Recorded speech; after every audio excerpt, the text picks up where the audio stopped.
주시오. 우리가 주님께로 돌아가겠습니다. 우리의 날을 다시 새롭게 하셔서 옛날과 같게 하여 주십시오. 우리에게 주어졌던 하루하루의 일상이 은혜요 기적입니다. 오늘도 우리가 이렇게 주님께서 우리에게 생명을 주시고 또 호흡하며 또 걸어다니며 오늘 주님전에 나와 예배할 수 있는 것, 이 모두가 기적이며 은혜임을 고백합니다. 사실 지난해 찾아온 코로나19의 일상이 상황이 이제는 1년이 지났습니다. 우리의 일상이 너무나도 많이 바뀌었고 정말 예전에는 생각지 않았던 비대면이라고 하는 말이 이제 우리에게 익숙한 말이 되었습니다. 또 사회에서는 뉴노멀이라고 하는 말이 나옵니다. 우리가 4차 산업혁명을 이야기하고 인공지능, 로봇, 여러 가지 새로운 시대가 도래할 것이라고 우리는 잔뜩 기대했지만 우리에게 맞닥뜨린 것은 우리가 서로 만나는 것조차도 함께 모여 식사하는 것조차도 이제는 쉽지 않은 일상이 되어버렸습니다. 일찍이 경험해보지 못한 상황입니다. 어느 때보다도 성숙하고 또 우리가 창조적인, 창의적인 대응이 필요한 때입니다. 사실 어제 제가 어떤 동영상을 이렇게 보다 보니까요. 어떤 자매님이 이렇게 피아노 앞에, 승리 앞에서 이렇게 연주를 하면서 이렇게 마이크를 대고 노래를 하는 것이었어요. 찬양을 하는 것인데요. 그냥 집안에서 옆에는 한 21개월 된 아이가 같이 노래를 이렇게 엄마 옆에 왔다 갔다 하면서 그냥 21개월이 아직 말도 잘 못하는 꼬마 아이죠. 여자아이가 왔다 갔다 하면서 엄마가 찬양하고 있는 옆에 오가기도 하고 때로는 같이 만지기도 하고 그 모습을 아버지가 촬영을 하는 겁니다. 아빠와 엄마와 아이 또 뱃속의 아이까지 내 가족이 주님을 찬양하는데 얼마나 참 아름답고 귀한지. 예배가 이것이구나. 우리가 이것에 이렇게 함께 교회에 모여서 한미들이 함께 찬양하며 예배하는 것들을 우리는 기대하고 살아왔지만 때로는 가정 안에서 얼마 되지 않는 그냥 서너 명의 가족들끼리 자신이 있는 그곳에서 정말 기쁨으로 주님을 찬양하고 예배하는 그것이 오히려 코로나19를 지내고 있는 요즘 일상 속에 새로운 게 신앙이자 성숙된 하나의 모습이 아닌가 생각이 됩니다. 실제로 한국교회는 이 코로나 상황에 정말 적절하게 대응하지 못해왔습니다. 오히려 이런 사회적 공신력이 한없이 추락하고 있는 실정입니다. 자발적 협조로 코로나를 극복해가는 성숙한 시민사회 또 이웃의 안전보다 자신들의 어떤 논리와 생각이 닫힌 미성숙한 한국교회가 오히려 세상과 대비되면서 우리 한국교회는 마치 회복 불능의 모습처럼 빠져들고 있는 것을 보게 됩니다. 위기라는 말로도 부족한 지경입니다. 도대체 어디까지 추락할지 사회 각종 끔찍한 뉴스와 우리 마음을 안타깝게 하는 사건들 속에 보면 모두가 교회나 목회자나 크리스찬들과 연루되어 있는 것들을 우리는 계속 보고 있습니다. 듣고 있습니다.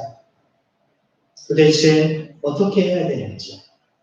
그동안 우리 한국교회가 많은 성도 수를 자랑하고 큰 교회 건물을 짓고 성장과 규모를 우리가 자랑하면서 그동안 자라왔다면 우리 많은 그리스도인들의 삶의 인격과 모습은 일반 신앙생활 하지 않는 사람보다 훨씬 더 못한 그런 비인격적이고 몰상식적이고 우리의 마음을 물살을 시트리게 하는 일들이 너무나 많이 있어 왔다는 것입니다. 그런 것에 대해서 교회에서는 더욱더 우리가 자중하고 또 성숙한 신앙의 모습으로 서기보다는 그냥 성장과 규모와 이런 논리 속에서 우리가 제대로 살아오지 못한 모습을 우리가 회개할 줄 압니다. 코로나19가 우리에게 보내는 신호는 사실 이제 멈추어서 이제 돌아보고 돌이키라는 것입니다. 코로나19는 어떻게 보면 인간이 만든 그동안의 탐욕과 탐심의 결과입니다. 자업자득이라고도 말할 수 있습니다. 인간이 세상을, 사람과 자연을 대상화한 결과 생태계는 더욱더 파괴되었고 곳에 이전 겪지 못했던 엄청난 자연재해가 끊이지 않고 일어나고 있습니다. 마치 부메랑처럼 다시금 우리를 공격해 들어올 때라고 하는 것입니다. 이제는 자연이 파괴되는 차원이 아니라 그 파괴된 자연이 우리를 다시금 죽음으로 몰아가는 이런 엄청난 자연재해로 엄습되고 있다는 것이죠. 코로나19는 더는 인간의 무한 욕망의 질주를 허용하지 않겠다라고 하는 창조세계의 경고이기도 합니다. 그런 의미에서 코로나19는 우리에게 새로운 예언자와 같은 것이죠. 성서에서 예언자들은 언제나 인간의 거짓된 삶과 죄악의 결과를 여지없이 고발했습니다. 수많은 사람들을 통해, 수많은 하나님의 사람들을 통해 이런 인간의 탐욕과 죄악들을 고발했음에도 불구하고 인간은 거기에 귀를 기울이지 않았습니다. 당신이나 잘하시오. 나는 이것이 하나님의 뜻이라고 생각하고 하면서 자기의 탐심과 욕망의 길을 걸어왔다는 것이죠. 저는 1세기 작년에 코로나가 시작되면서부터 여러분께 말씀을 드렸습니다. 우리가 이렇게 거리를 두고 모든 곳에서 조용히 있어야 되는 것은 하나님께서 7년마다 우리에게 안식년을 허락하셨고 그 면제년이라고 하는 땅을 쉬게 하고 모든 사람들을 노예화하는 것으로부터 인간을 풀어주고 또 부채의 늪에서 그 빚의 늪에 허덕이는 사람들을 부채를 탕감해주러 하셨던 안식년, 그 면제년을 이제 감당해야 될 것입니다. 그래서 우리가 진정한 안식을 취하는 시간으로 주님께로 돌이키는 시간이 된다라고 말씀을 드렸습니다. 예수님의 말씀에 의하면 주의 은혜의 해를 선포하려 함이라고 하신 주의 은혜의 해입니다. 여러분 아시나요? 안식년이 7번 되고 50년째가 되면 무슨 해입니까? 희년입니다. 네. 이스라엘 백성들이 안식년이 지나면 다시 모든 것이 회복된 것이 아니라 다시 그 다음 해가 희년을 지키는 것이죠. 희년의 핵심은 여러분 잘 아시는 것처럼 토지에 대한 권리를 돌려주는 것입니다. 인간이 딛고 살아가는 삶의 기반에 인간을 노예화하고 인간을 죽음으로 내몰고 있는 모든 불의와 억압을 끊어내고 다시 인간다운 삶을 살 수 있도록 이 사회 모든 구조와 시스템을 새롭게 하는 그런 하나님의 때인 것이죠. 개인적 차원의 자비와 구제를 베푸는 것을 넘어서서 이 국가 차원의 전 지구적 차원의 모든 불의함을 새롭게 하나님의 공의로 뒤바꾸는 해가 바로 희년이기도 하는 것입니다. 그런 의미에서 올 한 해도 이제는 개인적 차원에서 내가 아무리 바둥바둥대도 살아갈 수 없는 사람들을 향하여서 국가가 또 공동체가, 사회가, 교회가 이제 더 적극적으로 사람들을 생명으로 살리는 생명의 삶을 감당해야 될 때가 바로 올 한 해의 때인 줄을 압니다. 하지만 이 모든 것이 우리의 힘으로는 할 수 없습니다. 우리의 노력만으로는, 우리의 의지만으로는 감당할 수 없기 때문에 더욱더 은혜의 보좌 앞에 담대히 나아가서 주님의 은혜를 갈망할 수 있는 저와 여러분들이 간절히 소망합니다. 사실 하나님께로 돌아오라고 하나님의 사람들은 선포합니다. 구약 성경의 모든 선지서를 한 단어로 히브리어로 핵심적으로 요약한다는 바로 수브라는 단어입니다. 따라해 볼까요? 수브. 수브라고 하는 단어는 돌이키라, 돌아오라, 회개하라, repent라고 하는 영어 단어입니다. 회개하라는 것입니다. 하나님께로 돌아서라는 것입니다. 코로나19는 인간이 멈추지 않는 욕망의 결과가 어떠한지를 우리에게 똑똑히 보여주고 있습니다. 인류가 우주를 정복하리만큼 엄청난 최첨단의 과학과 기술을 자랑하고 있지만 눈에 보이지도 않는 이 작은 바이러스 하나 때문에 전 세계의 수많은 지식인들이, 과학자들이 1년이 넘도록 매어 달려도 백신 개발하는 것도 너무 어려운 우리의 모습이 아닙니까? 사실 그것이 우리에게 어찌 보면 근본 해답은 아닙니다. 어떤 사람들은 백신이 개발되면 모든 것이 다 해결되고 이제 우리 일상이 정상으로 돌아올 수 있어 라고 얘기하기도 합니다. 여러분 과연 그럴까요? 지금 미국, 영국, 또 우리나라를 비롯해서 수많은 여러 선진국들에서 이 백신을 개발했다고 또 그거에 대한 효과가 어떤지 또 부작용으로 사람이 죽기도 하고 여러 가지 많은 논란이 있지만 적어라도 이제 예방접종을 하거나 이제 치료를 하지 않으면 안 된다고 하는 그런 이야기를 합니다. 그러면서 이제 팬데믹 상황이기 때문에 모든 사람들이 이제 여기에 다 적응할 때까지 시간이 필요하다라고 얘기하죠. 그도 언론을 통해서 확인해 본 결과 아마 상반기에 노약자나 또 그런 의료계에 종사하시는 분들이 한 6월까지 접종이 아마 마칠 것이라고 얘기를 하고요. 아마 이제 일반 건강한 한 젊은 사람들의 경우는 9월 정도 돼야지만 이 예방접종을 온 국민의 백신을 맞을 수 있다라고 다 맞을 수 있을 것이라고 얘기합니다.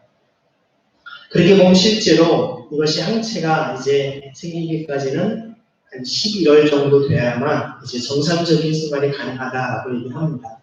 그러니까 올 11월까지는 계속해서 우리가 이런 사회적 거리두기가 계속 있을 수밖에 없다는 이야기죠. 우리는 이런 어떤 사회적인, 과학적인, 의학적인 어떤 해결책을 찾는 것에서 우리는 그냥 가만히 있을 것이 아니라 더욱더 근본적으로 영적인 차원의 신앙적 차원의 우리는 해답을 지금 간구하고 나아가야 됩니다. 하나님이 이 때를 우리에게 무슨 때로 주신 것인가? 왜 이런 기회를 주셨는가? 하나님의 마음이 있지 않겠습니까? 주님의 뜻이 있지 않겠습니까? 우리로 하여금 회개하는 신앙으로, 주님의 얼굴을 구하는 신앙으로, 주님을 더 간절히 갈망하는 그런 은혜의 때로 주시지 않겠습니까? 우리 교단 총회에서 새롭게 주제를 주께로 돌이키사 진리와 사랑으로 살게 하소서라는 주제를 정했습니다. 올해 우리 교단 총회의 주제이기도 합니다. 오늘 말씀 제목이기도 하죠. 진리와 사랑으로 살게 하소서. 먼저는 우리가 주님께 돌이킴이 필요합니다. 어떠한 삶을 살아가야 될지 진리 대신 사랑 대신 주님의 말씀을 붙잡고 살아가는 그런 삶으로 우리가 돌이켜야 되지 않겠습니까? 많은 분들이 코로나19 상황을 문명사적인 전환기라고도 얘기를 합니다. 결정적인 패러다임 시프트, 패러다임 전환이 진행되고 있다고 얘기하는 것이죠. 기존 사회의 가치체계와 인식의 틀이 무너지고 이제 새로운 가치체계와 인식의 틀이 생겨나는 현상을 말합니다. 그런데 인류 속에서 이 패러다임 전환이 일어날 때마다 나타나는 공통적인 현상이 있습니다. 그것은 다수의 사람들이 기존의 질서를 고집하고 새로운 질서에 저항하는 반면에 소수의 사람만이 옛 질서를 떠나 새로운 질서로 나아간다는 것입니다. 여러분 예전에 우리가 2000년대를 맞이할 때 90년대 말 여러분 기억하십니까? 인터넷이라고 하는 것이 처음 나왔습니다. 저도 대학 때만 해도 수강 신청한다 하면 그냥 이렇게 OMR 카드에다가 시험 보듯이 이렇게 마킹을 해가지고 제출을 하면 일주일쯤 지나서 다시 수강 신청을 다시 변경해야 된다 이렇게 했었던 때였는데요. 요즘에는 그냥 컴퓨터에 앉아서 바로 모든 것들을 합니다. 그것이 바로 90년대 말부터 이제 컴퓨터로 하는 일들이 시작됐었는데요. 사람들이 밀레니엄, 새로운 새천년을 맞이할 때 이런 인터넷 시대가 되면 이 세상은 굉장한 위협이 다가올 것이다. 인터넷에 대한 사람들의 두려움과 여러 가지 많은 논란들이 참 많았습니다. 또 최근에는 어떠한 것이 그럴까요? AI에 대해서, 인공지능에 대해서 이제 알파고 사건 이후에 이세돌과 알파고의 어떤 그런 대국 이후에 어떤 인공지능 혹은 과학의 무한한 발전이 결국 인간을 죽음으로 내밀고 또 인간을 파괴시키고 인간의 모든 직업을 다 실직시켜버리는 이런 두려움으로 우리도 굉장히 우리 마음을 두렵게 하지 않았습니까? 하지만 작년부터 우리가 전혀 예상치 못한 코로나로 인한 새로운 지금 인류에 대한 두려움과 또 여러 가지 불안 속에 있는 것을 보게 됩니다. 이러한 우리가 새로운 전환기 속에서 우리가 어떻게 해야만 진정한 창조적 소수로서의 삶을 살아갈 수 있겠습니까? 대부분의 사람은 자신의 기존 질서, 경험, 관습, 거기에 머무려고 합니다. 새로운 것에 대한 저건 잘못된 거야, 저건 아니야. 어찌 보면 교회의 모습도 마찬가지일 것입니다.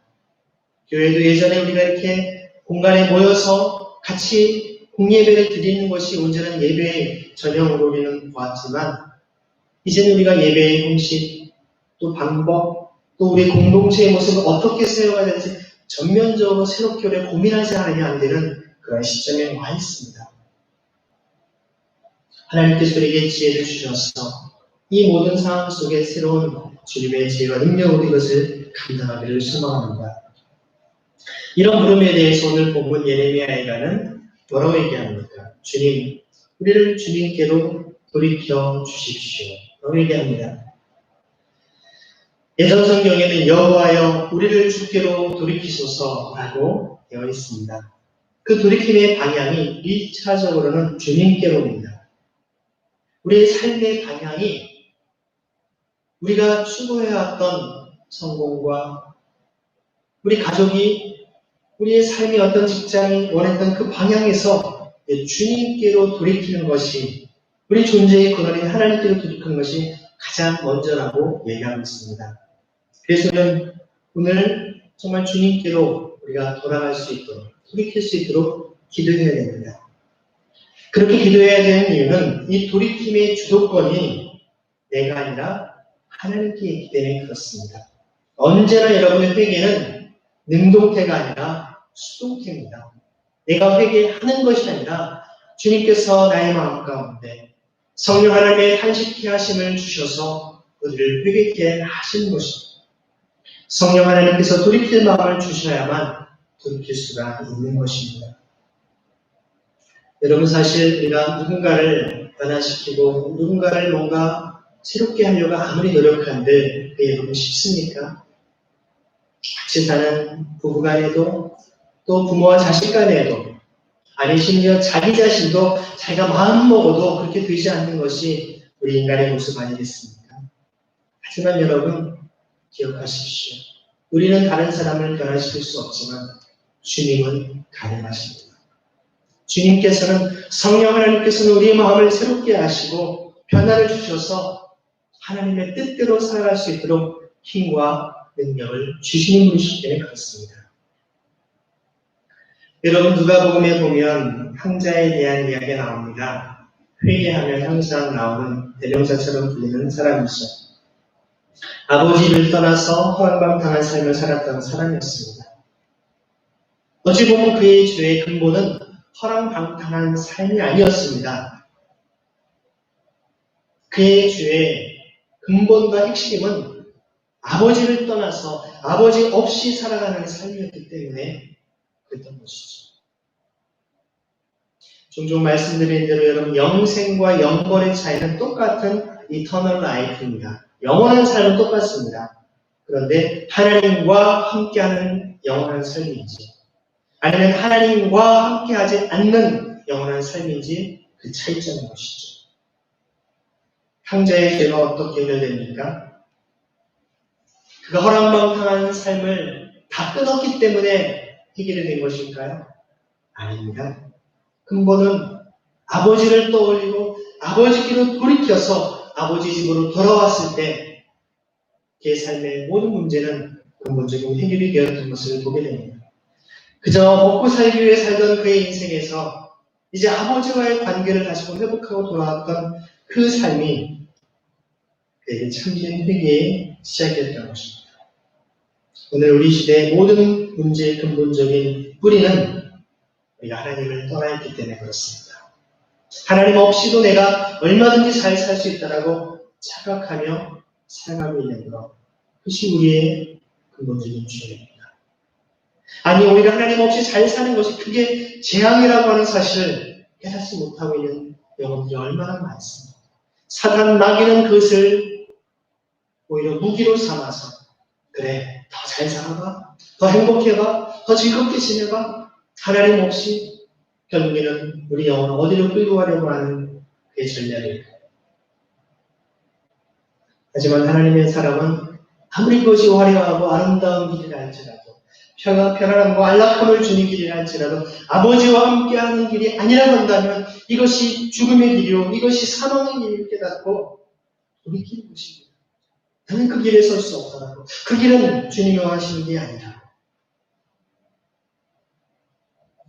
사실 집안에 있던 탕자 마다들도 자기 동생의 고통과 절망을 알고 있었지만 그것을 수수방관했습니다. 집에 돌아왔을 때 자기 동생이 무슨 짓을 하고 있는지 다 알고 있었습니다. 지금 어떠한 삶을 살고 있는지 뻔히 알고 있었겠죠. 하지만 그는 그런 가난과 절망에 있었던 동생을 누구보다도 적극적으로 집에 다시금 들이키해서 집으로 들여서 그를 인간다운 삶을 살 수 있도록 해야 됨에도 불구하고 그 일을 하지 않았습니다. 이사야서 58장 말씀에 보면 내 고립을 피하지 말고 또 빈민들 집에 들이라고 이야기합니다. 나그네 가난한 사람, 고통 속에 있는 사람을 우리가 집으로 들여야 되는데 자기 친동생인데도 불구하고 그런 관계 때문에 깨어진 관계 때문에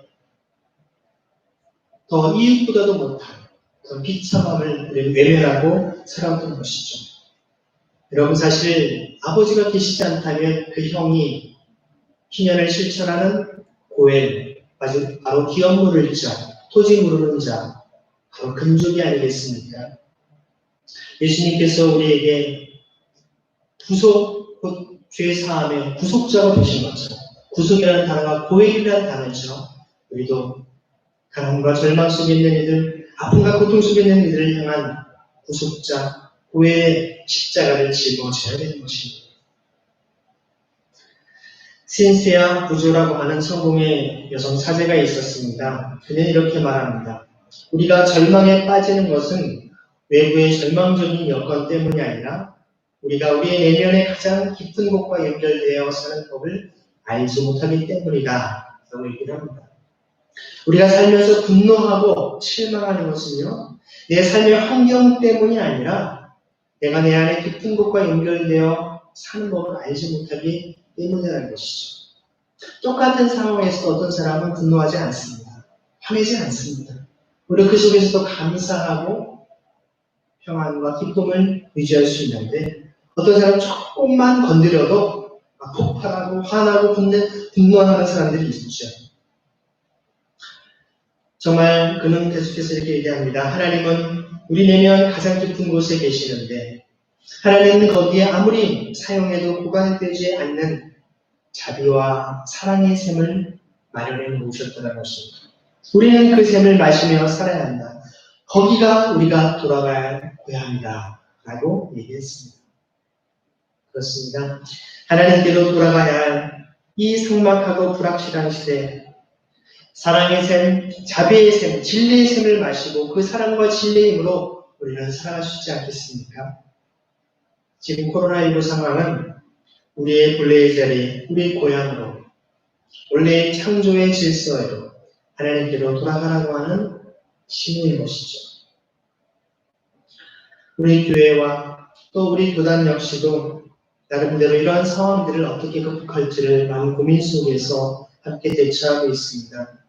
비대면 상황 속에 어떻게 우리가 예배를 드려야 되는지, 1차적으로는 우리가 구청이나 정부 당국에서 요구하는 것들을 가능하면 우리가 어기지 않고 모든 그런 방역 수칙을 지켜가면서 이렇게 함께 예배하고 있지 않습니까? 적어도 세상과 함께 살아가는 우리가 사회 사람보다도 못한, 또 오히려 그들로부터 비난받는 그런 모습은 되지 않아야 되기 때문에 사실 우리가 종교의 자유, 어떤 헌법이 보장하는 종교의 자유를 우리가 이렇게 무너뜨리는 것 아니냐라고 하는 이야기를 존중합니다. 하지만 사실 근본적으로 본다면 지금 어떤 사회 공공복지나 어떤 공동체를 위해서 여러 가지 제약과 때로는 이러한 어떤 제한을 두는 것은 근본적인 종교의 자유, 양심과 우리 어떤 사상의 자유를 속박하는 것이 아니라 어떤 그 방식에 있어서 이런 모이는 방식과 방법에 대한 것들을 일시적으로 제한한다라고 하는 것을 어느 정도 우리가 수긍을 해야 할 줄 압니다.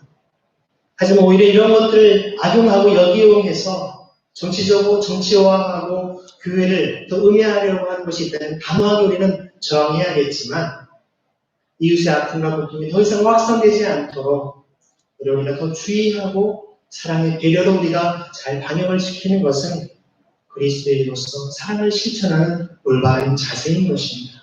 그래서 혹시라도 이거 종교의 자유를 침해하는 거 아니야? 그럼 우리가 좀 더 깊은 아량으로 여러분 그들이 아무리 우리를 박해한다 할지라도 신앙의 자유, 우리 하나님을 향한 그 믿음을 누가 그것을 훼손하고 무너뜨릴 수 있겠습니까?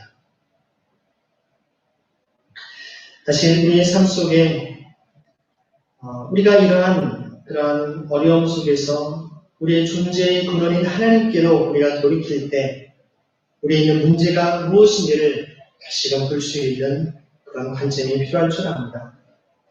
민수기 12장을 보면 그 모세와 그의 형인 아론 그리고 누이인 미리암의 이야기가 나옵니다. 모세가 구스 여인을 취한 것 때문에 제일 큰 누나인 누님인 이제 미리암이 책망을 하죠. 그것 때문에 하나님께서 이 셋을 불러놓고서 아주 엄하게 그들을 꾸중하십니다. 내가 친구처럼 대면하는 모세를 너희가 감히 비방하느냐 하면서 미리암에게 주님께서 운동병을 온몸에 이런 악성 피부병이 생기게끔 하는 것이죠.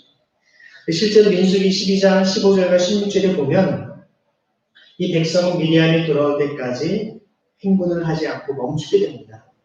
즉 악성 피부병이 걸렸을 때 7일 동안 진 밖에다 그를 두고 일주일 동안 그 이스라엘 공동체가 진군을 해나가지 못했던 것입니다. 광야에서 그들은 하나님의 진노를 받은 미리암임에도 불구하고 그를 향한 연대와 배려로 그와 보조를 맞추었던 것을 보게 됩니다. 코로나로 고립되어 있고 격리되어 있는 많은 이들, 사회적 거리두기로 인해서 경제적 어려움에 처한 이들을 위한 배려와 긍휼의 마음이 필요한 때입니다. 어떻게 하면 내가 이 어려운 시국을 잘 헤쳐나갈까? 어떻게 하면 더 돈을 많이 벌까? 어떻게 하면 내가 아프지 않을까? 나만을 위해서 생각하는 그런 시국이 되서는 안 되는 것이고요. 우리의 삶을 통해 지금 공동체에서 격리되고 또 거리두기 가운데 절망 속에 있는 이들을 어떻게 그들을 돕고 섬겨야 될지에 대한 그들에 대한 치유와 회복을 위한 깊은 기다림과 또 적극적인 연대와 협력, 지원의 대가 필요한 것입니다. 세심한 배려, 또 잠시 멈춤의 긍휼이 필요한 때가 아니겠습니까? 이것도 아까 말씀드린 것처럼 개인적 차원에서의 노력이 아니라 이제는 사회 구조적으로, 제도적으로 법과 제도를 통해 또 교회 공동체가 함께 이것을 해결할 수 있는 구체적인 대안들을 하나둘씩 만들어내야 하는 필요합니다. 최근에 정부에서 얘기하고 있는 재난지원금이라고 하는 표현들을 하지만 바라기는 보편적인 기본소득이 매월 정기적으로 모든 국민에게 동일한 금액을 지급할 수 있는 그런 사회가 되어야 될 줄 압니다.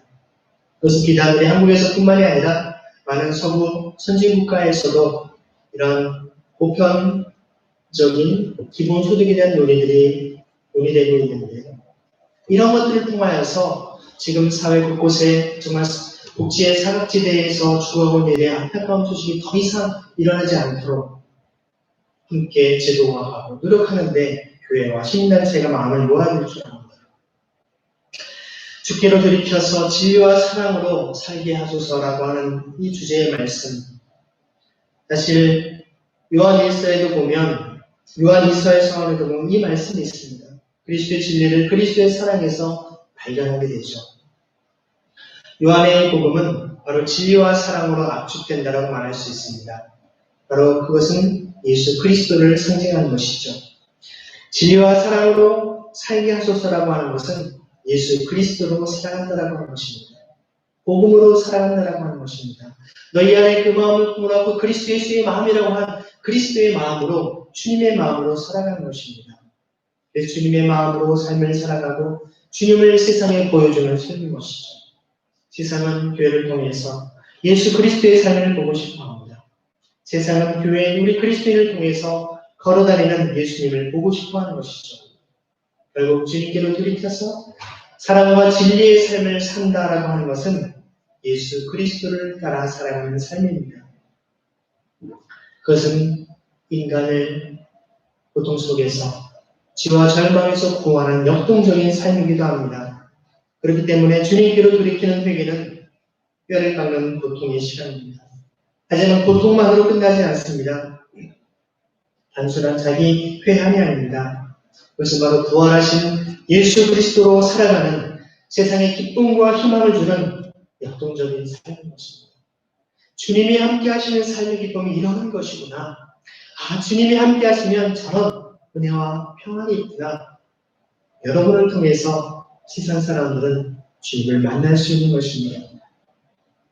아무도 손잡아주지 않는 이웃의 손을 잡아줄 때 손잡아주는 그들뿐만 아니라 우리의 손에서도 놀라운 감격과 기쁨의 눈물이 흘러질 수 있는 것입니다.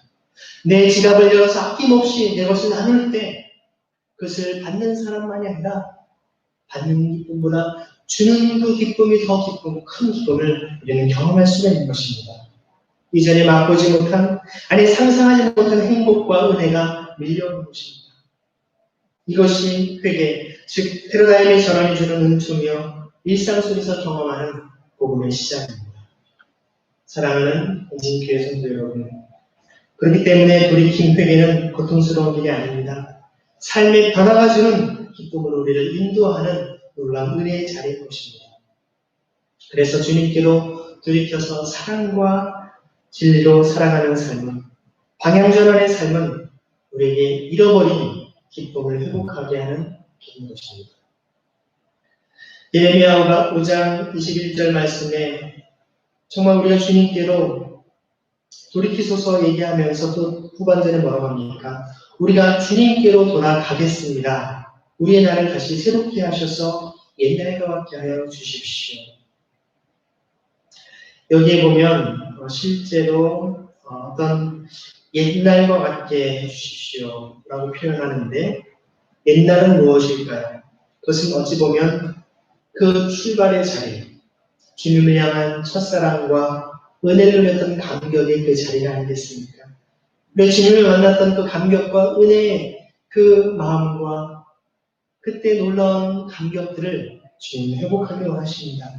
그래서 이제 멈추어선 우리가 지난 1년의 시간을 돌아보면서 그 처음 그 자리를 다시 어떻게 우리가 창조적으로 개선할 것인가, 이제 우리가 성찰하고 돌아봐야 됩니다. 이제는 그 성찰의 깊이와 정도가 돌이킴의 방향과 강도를 결정할 때입니다. 내가 이제는 어디로 가야 될지를 곰곰이 생각하고 잠시 멈추었던 우리 인생의 하프타임과 같은 이곳에서 새로운 믿음의 발걸음을 내딛어야 됩니다. 이제는 은혜의 보좌 앞에 담대히 나아가서 주님과 한 걸음 한 걸음 나아가는 새로운 우리 한 해의 삶이 되어야 되지 않겠습니까? 한국교회가 위기의 시대를 맞이하고 있고 우리가 감당해야 될 시대적 사명이 크지만 여전히 우리가 처한 현실과 우리 앞날은 쉽게 보이지 않습니다. 어디서부터 어떻게 다시 무엇을 시작해야 될지 막막하기만 합니다. 하지만 탕자가 그러했듯이 수많은 하나님의 백성들이 죄악 가운데 있는 이스라엘 백성들을 통하여서 예언자적 말씀을 선포했던 것처럼 하나님께로 돌이킬 때, 주님께로 돌아설 때 그것을 통해 주님에게 새로운 기회를 허락해 주시고 있습니다. 그래서 이제 우리로 하여금 진리와 사랑의 길을 걷게 하실 주님, 그분을 믿고 의지함으로 하나님의 진리와 사랑에 충만한 여러분들의 삶, 우리의 가정,